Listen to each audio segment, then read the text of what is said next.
Sud Radio Parlons Vrai chez Bourdin, 10h30, 12h30, Jean-Jacques Bourdin. Bien, il est 12h06, dernière demi-heure. Vous êtes de plus en plus nombreux à nous appeler tous les matins et j'en suis très très heureux. Vous êtes avec nous et vous participez et ça c'est formidable parce que vos témoignages sont utiles, vous le savez, à tout le monde. 0826 300 300. Je vais aborder maintenant un autre sujet, un sujet là encore du quotidien, un sujet important et c'est une info que je vous donne. Bientôt la fin du permis à vie en France. Pas tout de suite, mais dans quelques mois, le permis de conduire devra être renouvelé comme dans la plupart des pays d'Europe. Et c'est un changement, ça va être un vrai changement. Nous n'avons pas encore évidemment les détails, mais ça fait son chemin et la mesure, attendez-vous cet été à ce que la mesure soit annoncée, vous verrez bientôt la fin du permis à vie en France. Est-ce une bonne idée ou pas?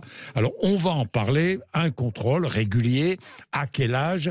On va regarder ce qui se passe ailleurs en Europe. D'ailleurs, regardons tout de suite ce qui se passe ailleurs en Europe et ensuite nous retrouvons Nicolas Meunier, qui est journaliste, qui est à Challenge et qui est un spécialiste des questions automobiles. Va-t-on bientôt dire adieu donc au permis de conduire à vie? Le gouvernement y réfléchit.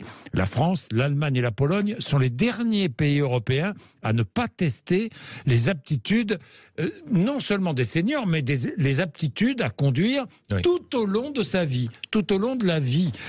Félix Mathieu. Oui, chez la plupart de nos voisins européens, il faut un examen médical régulier pour garder son permis passé un certain âge, dès 65 ans en Grèce ou en République tchèque, avec de nouvelles visites médicales tous les 2 ans. Même principe à partir de 70 ans en Finlande, au Danemark ou en Irlande avec une visite annuelle. Premier test à 75 ans aux Pays-Bas, il doit être renouvelé tous les 5 ans ensuite. D'autres pays ont fait le choix de visites médicales pour le coup tout au long de la vie, mais souvent en augmentant la fréquence de ces visites médicales obligatoires pour les seniors. Par exemple, un test tous les 10 ans en Espagne, puis tous les 5 ans passé 65 ans. En Italie, c'est même tous les 10 ans avant 50 ans, tous les 5 ans de 50 ans à 70, puis tous les 3 ans après 70 ans. La Belgique impose depuis quelques années un test d'aptitude tous les 10 ans tout au long de la vie, tandis que le Royaume-Uni mise sur la bonne foi des conducteurs seniors avec un simple questionnaire sur leur santé. Alors, que faut-il faire en France? Y êtes-vous favorable? Est-ce que vous pensez que c'est nécessaire ou pas? Eh bien, nous allons débattre là encore, et là encore, vous pouvez intervenir. 0826 300 300. Il est 12h09. Sud Radio Parlons Vrai chez Bourdin, 10h30, 12h30, Jean-Jacques Bourdin. Il est 12h12. Merci d'être avec nous. Le permis de conduire, des contrôles ou pas tout au long de la vie? Oui, non, allons-y, on en parle. Nicolas Meunier, bonjour.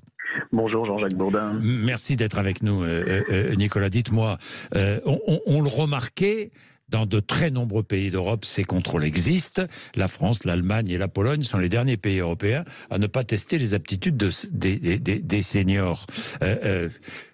Qu'est-ce qu'on pourrait faire? Est-ce qu'il faut imposer un contrôle régulier ou un contrôle à partir d'un certain âge, ou demander à repasser le permis au bout de, je sais pas moi, de 20 ans de conduite? Que pourrait-on faire? Est-ce qu'il faut le faire d'ailleurs? Alors, ce qu'il faut faire, j'imagine que la question se pose sur le principal critère qui est la sécurité routière. Est-ce que réellement les personnes âgées sont plus responsables d'accidents que les autres tranches d'âge? Et là, la statistique est pas simple. Alors, si on regarde les statistiques de la sécurité routière, on s'aperçoit que les 65 ans sont surreprésentés dans la mortalité routière. Il y a eu 770 personnes de plus de 65 ans tuées sur les routes en 2021, donc ça représente 24% de la mortalité routière. C'est une tranche de population qui, selon l'INSEE, ne représente que 19,6% de la population. Mais ça mérite d'être nuancé parce que être tué sur la route ne veut pas forcément dire être à l'origine de l'accident. Et là, on s'aperçoit que les personnes âgées sont beaucoup surreprésentées dans la mortalité des piétons. Donc, sans résumer, les personnes âgées qui meurent sur les routes se font généralement culbuter sur un passage flouté. Renversé, oui. Ou à vélo. Ou à vélo, à vélo. Alors, il y a d'autres chiffres aussi, je vois, Nicolas. Les 65-74 ans ont moins d'accidents mortels que les moins de 24 ans. Je parle au volant, hein. Oui. En revanche, les plus de 75 ans sont responsables de 82% des accidents mortels. Alors, ils sont pas responsables de 82% des accidents mortels. Ça veut dire qu'ils sont responsables de 82. Enfin, cette tranche de population, Oui. quand elle a un accident mortel, dans 82% des cas, elle est responsable si elle est impliquée. Mais ça ne veut pas dire que les personnes âgées sont responsables de 82% des Voilà, des dans accidents 82%, elle est responsable de l'accident. J'ai compris. Voilà. Mais c'est une tranche de population qui a statistiquement moins d'accidents que les autres tranches de population, parce que déjà, elles roulent moins. Alors par contre, j'ai pas réussi à trouver de statistiques au kilomètre. Ça se trouve, au kilomètre, en effet, parcouru, elles ont plus d'accidents mortels. Oui. Mais en attendant, vu que c'est des personnes qui roulent moins vite aussi, parce qu'elles sont conscientes de leurs limites physiques et cognitives, elles sont à l'origine de moins d'accidents. Oui, mais enfin, je regarde le problème pour les plus âgés, ce sont des accidents qui se ressemblent. Je veux dire par là qu'il y a beaucoup, par exemple, quand je regarde la presse, beaucoup de conducteurs seniors qui prennent nationale ou autoroute à contresens. Alors. Oui, quand on regarde la presse, mais là encore, c'est un biais parce que c'est quelque chose qui est spectaculaire, qui est surreprésenté dans les médias. Oui. On va toujours mettre en avant l'âge du conducteur qui a eu un instant de distraction, qui a pris la route à contresens. Oui. Mais il ne faut pas oublier qu'il y a aussi certains jeunes, après une soirée un peu arrosée, qui vont pas prendre l'autoroute à contresens parce qu'ils n'ont pas fait attention, mais parce qu'ils ont fait le pari de la prendre à contresens sur 30 km sans se planter. Oui. Et là, ça devient beaucoup plus dramatique et c'est une occurrence qui est beaucoup plus élevée que celle des seniors. D'accord. Et en fait, les accidents à contresens, c'est plutôt des personnes assez jeunes. Là, plutôt des personnes assez jeunes. Bien, ça c'est très très intéressant. Nicolas, on va prendre Corinne, qui est dans le Tarn et qui fait une juste remarque. Corinne, bonjour Corinne. Oui, bonjour. Corina. Bonjour. Corina, oh pardon Corina. Oui, non, mais c'est pas grave, j'ai l'habitude. Vous êtes à Brassac. À Brassac, dans le Tarn-et-Garonne, oui. Oui, Brassac, c'était une ville minière, Brassac, à une époque. Ah, peut-être, là, j'avoue que je pêche. Moi, j'y suis depuis 2001, je sais pas. J'ai vécu pas mal à Paris, donc je sais pas. Bon, Corina, votre mari est routier. Oui, routier en TP, oui. Et lui, ils ont une formation par l'entreprise, dans des trucs de formation, des stages de formation. Je crois que ça dure 2 ou 3 jours. Oui. Pour leur permis, pour renouveler. Tous les 5 ans, je crois, c'est ça. Tous les 5 ans, voilà. Et là, mon fils aîné, lui, vient de faire un bac pro routier, c'est CRM, il n'y a que 2 lycées en France qui le font. Oui. Et donc là, seconde, il passe le VL, première, il passe le poids lourd, terminale, il passe le semi, et tout est validé avec, ou pas, avec l'obtention du bac. Ben ça, c'est génial, et du coup, les jeunes, ils ont le droit, quand vous êtes maman, vous flippez un peu. Mon fils a le droit de conduire des semis à 18 ans au lieu de 21 ans. Ouh là, oui, je comprends. Et oui, comme vous dites. Donc là, la maman, elle est un peu, voilà. Oui. Alors, vous dites, Corina, à juste raison, ce que l'on demande aux conducteurs routiers, je ne vois pas pourquoi on ne le demanderait pas aux conducteurs de véhicules légers, quoi. Oui, on pourrait leur demander, tous les 5 ans, c'est peut-être beaucoup, mais peut-être tous les 10 ans ou... Voilà. Moi, je vois, j'ai passé mon permis, comme j'étais à Paris, je ne l'avais pas passé, je l'ai passé ici en 99. Oui. Donc à l'âge de 36 ans. Oui. Et mon mari, pour me soutenir, a voulu passer le code avec moi, et il avait fait 17 fautes. Hein. Et voilà, et pourtant, il conduit tous les jours, je pense il a que des si heures je de repassais conduite. Voilà. Après, la technique, c'est pas... Voilà. Oui, non, mais savoir conduire, c'est une chose. Les routiers envoient des erreurs sur les routes. Hein, ça, j'imagine. Surtout les routes de campagne. Hein, voilà. Bon, Corina, on va mettre Jacques avec nous, qui est à Toulouse. Oui. Jacques, bonjour. Okay. Bonjour. Oui, bonjour, j'ai entendu en fait le fait des personnes d'un certain âge, dont je fais partie, je vais avoir 68 ans. Bah, vous êtes jeune, Jacques. Et moi bientôt 60, oui. Je suis très jeune. La jeunesse, c'est dans la tête, mais dans ma tête j'ai 30 ans. Mais oui. Voilà. Alors, est-ce qu'il faut des contrôles réguliers ? Alors, j'ai une autre proposition, parce que le contrôle régulier, s'il existe, il ne faut pas qu'il existe que pour les personnes qui ont un certain âge.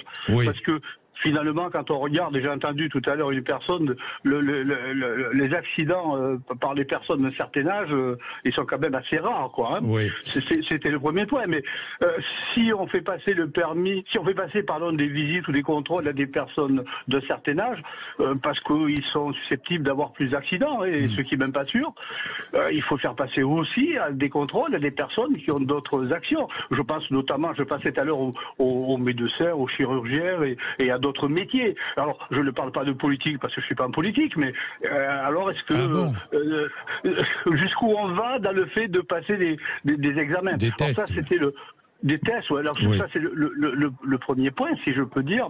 Ensuite, il y a un autre aspect sur la chose. En ce qui me concerne, à 68 ans aujourd'hui, je ne conduis pas comme je conduisais à 30, ni à 40, ni à 50. Je conduis beaucoup plus calme parce que je sais. Parce que on n'a pas les mêmes réflexes, on le sait, mais je conduis pas, et pourtant je peux vous dire, je roule en Porsche, donc on pourrait supposer que je suis un fou du volant. Ah bah oui. Mais, Jacques, et une visite médicale tout au long de la vie, régulièrement, comme ça se passe dans certains pays d'Europe. Je sais pas moi, visite médicale, je sais pas, ça existe en Grèce, en République tchèque, en Finlande, au Danemark, en Irlande. Oui, mais ce n'est pas parce que ça se fait ailleurs qu'il faut le faire chez soi et que c'est bien aussi. Hein. Moi, je suis d'accord. C'est pas une vérité, quoi. Hein. Moi, ça, je suis d'accord. Je n'ai pas regardé des chiffres, mais vous savez, il y a des personnes aujourd'hui qui conduisent sous emprise de stupéfiants, d'alcool et de médicaments. Oui. Et bien sûr, on ne va pas les arrêter, sinon ils ne pourraient même pas aller au boulot le matin, quoi. Ouais. Ouais, mais je veux dire, il faut.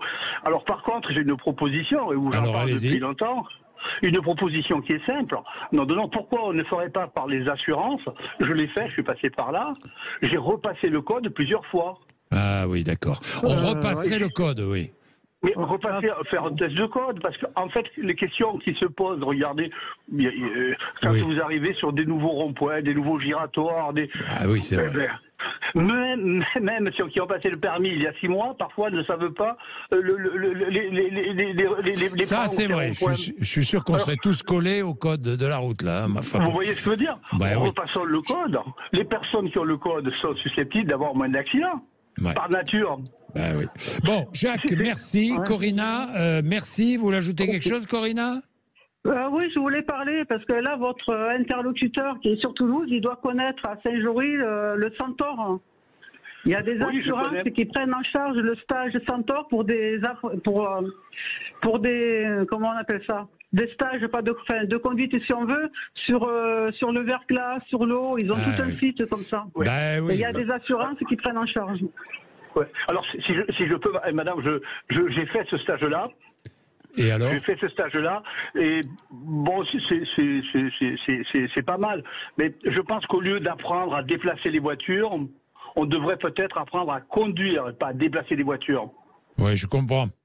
Bien, alors, merci Jacques, merci Corinna, merci à tous. Nicolas, alors, vous êtes l'arbitre. Oui. Vous entendez nos auditeurs, très intéressant, hein, mais Nicolas, ça se dégage. Il n'y a pas une majorité qui se dégage pour des contrôles réguliers. Hein. Il n'y a pas une majorité absolue, et déjà il faut rappeler qu'il y a un dispositif qui existe aujourd'hui en France, qui n'est pas appliqué à tout le monde, mais le corps médical a le devoir de contrôle des aptitudes de conduite. Oui. Et si un médecin, un chirurgien ou lors d'une consultation estime qu'un de ses patients n'est plus en état de conduire, il doit en informer les autorités et rentrer dans un processus de contrôle médical dont la durée est aujourd'hui tous les 5 ans. Oui. Donc en fait, aujourd'hui, si on considère les personnes âgées, c'est pas l'âge en lui-même qui est question, c'est la capacité physique et psychologique à conduire. Oui. Donc c'est un système qui est plutôt intelligent puisqu'il va se focaliser sur les personnes à risque. Aujourd'hui, si on décide du jour au lendemain d'étendre les contrôles à toute la population, parce que en effet, comme disait Corinna, la limite d'âge c'est peut-être quelque chose d'un petit peu arbitraire.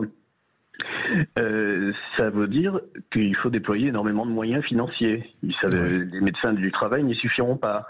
Oui. C'est techniquement possible puisque désormais les nouveaux permis, la format carte de crédit, c'est un document qui doit être renouvelé tous les 10 ans. Exact. On pourrait corréler ça à une visite médicale. Oui, tous les 10 ans. Voilà, tous les 10 ans, on doit renouveler son permis. Non pas le renouveler en le repassant, mais on doit renouveler le document. Voilà, eh bien, on pourrait à l'occasion, je ne sais pas, en mettant les assurances dans le coup, quoi. Oui, alors ensuite, il reste à voir quel serait l'impact sur la mortalité routière de cette mesure. Oui. Est-ce que le jeu en vaut la chandelle? Parce que la mortalité routière, il faut rappeler que c'est 3000 morts par an. Les décès pour cause de cancer, d'accidents domestiques, c'est beaucoup plus. Donc, Est-ce que les moyens déployés pour ça, il ne vaudrait pas mieux les mettre, je ne sais pas, dans la lutte contre le tabagisme ou d'autres préventions? Voilà, c'est quelque chose qui doit... évidemment, quand on a un accident avec une personne âgée, c'est toujours un drame. Un drame sur la route, c'est quelque chose qui marque à vie. Mais ensuite, il faut voir comment utiliser l'argent dans des mesures pour avoir le plus d'efficacité possible. Et je suis pas sûr que des contrôles systématiques sur les personnes âgées ou même tout au long de la durée de vie du permis, ce soit vraiment le moyen le plus pertinent d'utiliser. Nicolas Meunier, il y a des contrôles dans beaucoup de pays d'Europe. Est-ce qu'on a mesuré l'effet, l'efficacité? Alors ça, je vous avoue que j'ai pas réussi à trouver de statistiques. Comme c'est des choses qui sont mises en place depuis longtemps, on n'a pas vraiment un avant et un après qui permet de mesurer la bascule, malheureusement. Je comprends. Bon, je vous remercie. Merci Nicolas Meunier.